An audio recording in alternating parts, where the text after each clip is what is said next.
In Islamic belief, the devil or Satan is known as Iblis. He is the source of evil, the one who caused humanity's fall from grace and vowed to be the nemesis of mankind till the day of judgment. But who was Iblis before his fall?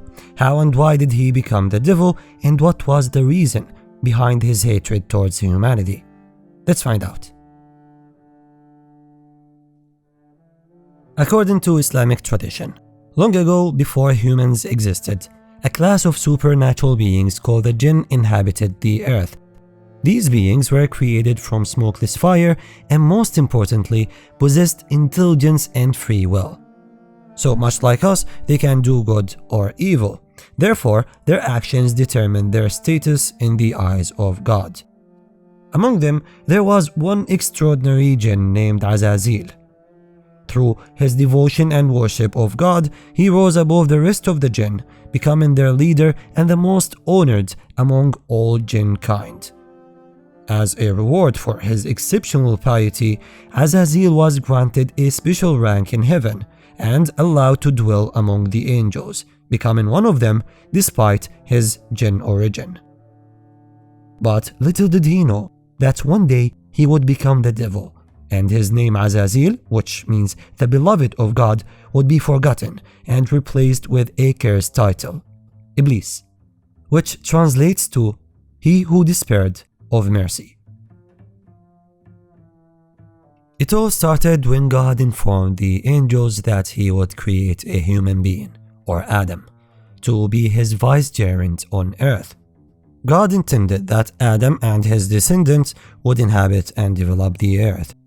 This highlights a core Islamic belief that one of the main purposes of the creation of humans is to be the caretakers of the earth on behalf of God.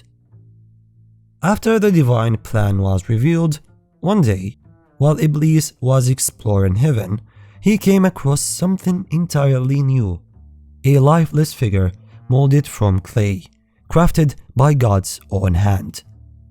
Though the soul had not yet been breathed into it, Iblis realized that this motionless form was destined to become Adam, the father of humanity. In this moment, and for the first time, arrogance and envy entered Iblis's heart.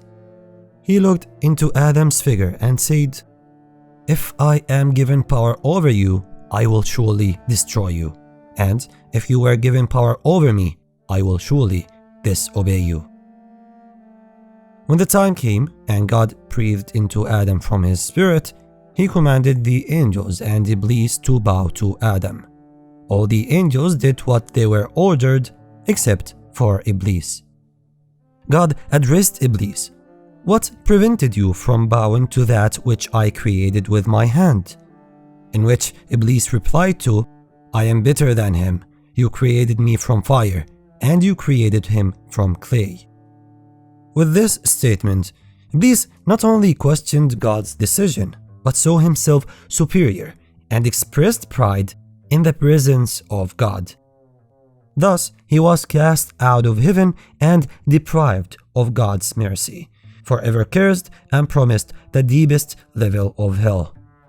Even then, Iblis did not seek forgiveness or express remorse. Instead, he requested a delay, asking God to keep him alive on earth until the day of judgment, so he could attempt to mislead humankind. A request which God accepted. Iblis then said a very interesting statement. "My Lord, since you made me go astray, I swear that I shall beautify for them evils on the earth, and shall lead all of them astray." After his fall, Iblis placed his throne upon water and declared himself the leader and king of the shaitans, or demons. The placement of his throne upon water is actually a very important detail, and it has an intended meaning. The Qur'an mentions that the throne of God was on water before the creation of the universe. Therefore, what Iblis did was a symbolic way of announcing that he had now become like a god on earth. More like an evil god, a bringer of misery, corruption, and distress.